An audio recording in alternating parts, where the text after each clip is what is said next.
Hello students, गृह विज्ञान में आज का विषय है शिशु वृद्धि, अर्थ एवं उपयोगिता। बच्चों, आप सभी जानते हो कि जन्म के समय शिशु शांत तथा निर्दोष होता है। शिशु का विकास आगामी पीढ़ियों के संरक्षण के लिए आवश्यक होता है। इसीलिए जन्म के बाद शिशु के पालन पोषण पर विशेष ध्यान दिया जाता है। माता का दूध शिशु के लिए सर्वोत्तम आहार होता है, क्योंकि माता के दूध में विटामिन सी व डी, आयरन तथा इसके अलावा वे सभी पोषक तत्व पाए जाते हैं जिनकी उसे आवश्यकता होती है। जैसे जैसे शिशु माँ का स्तनपान करता है, अर्थात उसका दूध पीता है, उसके शरीर में वृद्धि होती जाती है। कुछ महीने के पश्चात शिशु को ऊपर का दूध पिलाया जाने लगता है। इससे उसके शरीर का विकास तीव्रता से होने लगता है तथा शरीर के सभी अंग हष्ट पुष्ट होने लगते हैं।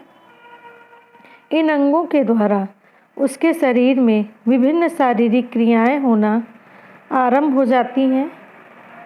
अतः हम कह सकते हैं कि जन्म के पश्चात शिशु में होने वाले क्रमिक विकास को ही हम शिशु वृद्धि कहते हैं।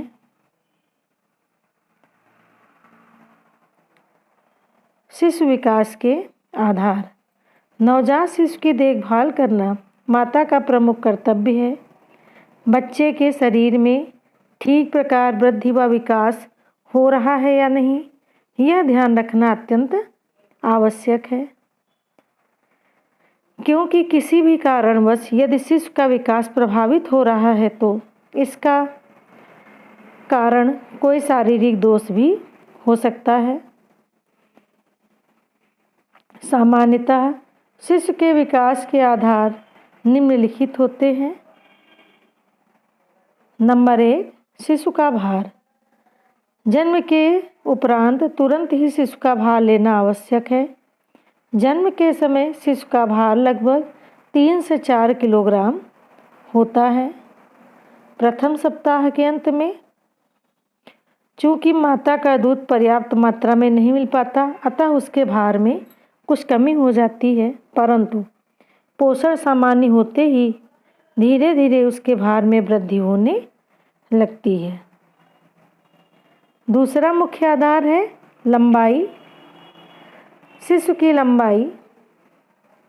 जिस प्रकार शिशु के भार का परीक्षण किया जाता है, उसी प्रकार उसकी लंबाई का परीक्षण करना भी माता की जिम्मेदारी होती है। शरीर के विकास में वजन व लंबाई दोनों शामिल रहते हैं। तीसरा, शिशु की अन्य गतिविधियाँ। शिशु जैसे जैसे बड़ा होता रहता है, वो विभिन्न प्रकार की क्रियाएं करने लगता है, जिसके द्वारा हमें ज्ञात हो जाता है कि शिशु का उचित विकास हो रहा है या नहीं। आइए इन आधारों को हम विस्तार से जानते हैं।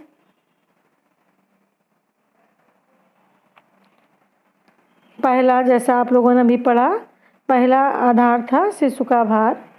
शिशु का भार ज्ञात करने की विधि। शिशु का भार कैसे ज्ञात किया जाता है? शिशुओं का भार एक विशेष प्रकार की मशीन के द्वारा ज्ञात किया जाता है।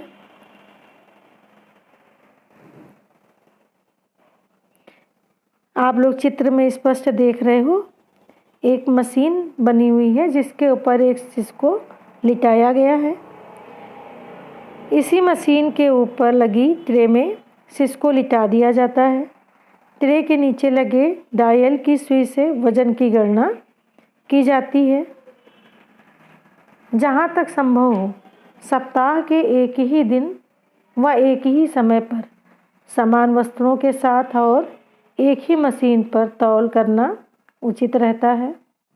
शिशु को सदैव स्नान के समय तौलना चाहिए, अर्थात स्नान कराने के तुरंत बाद।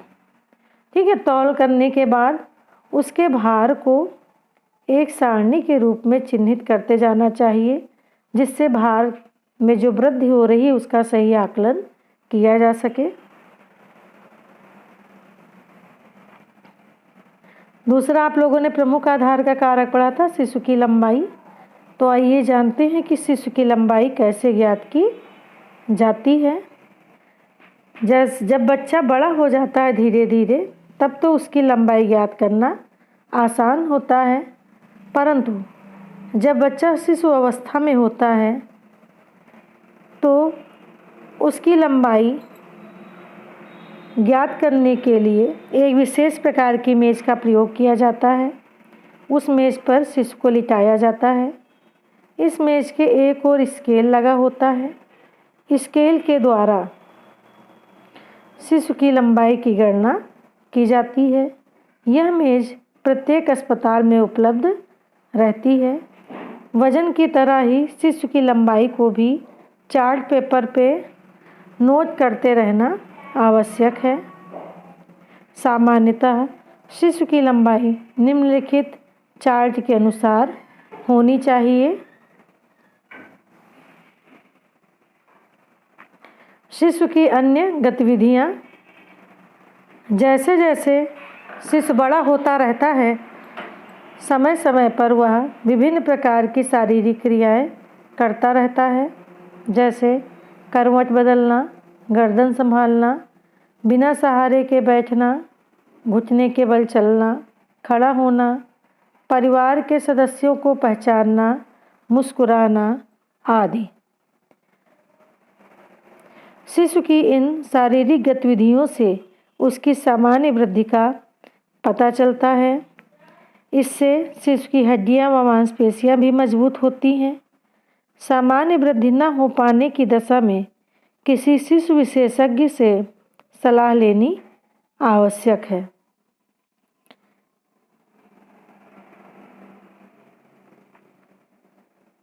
शिशु के विकास का महत्व।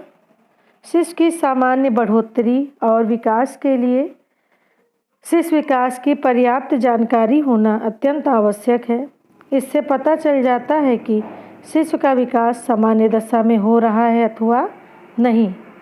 यदि किन्हीं कारणों से शिशु विकास में कमी आती है तो उन कारणों का पता लगाकर उनका निराकरण किया जा सकता है। सामान्यतः कुपोषण या वंशानुगत रोगों की जानकारी शिशु विकास के रुक जाने पर मालूम पड़ती है।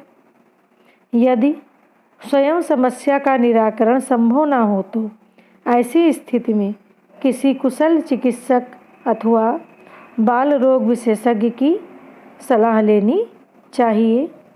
बाल्यावस्था के विकास पर ही शिशु के संपूर्ण जीवन का स्वास्थ्य निर्भर करता है। अतः शिशु विकास की संपूर्ण जानकारी होना अत्यंत आवश्यक है।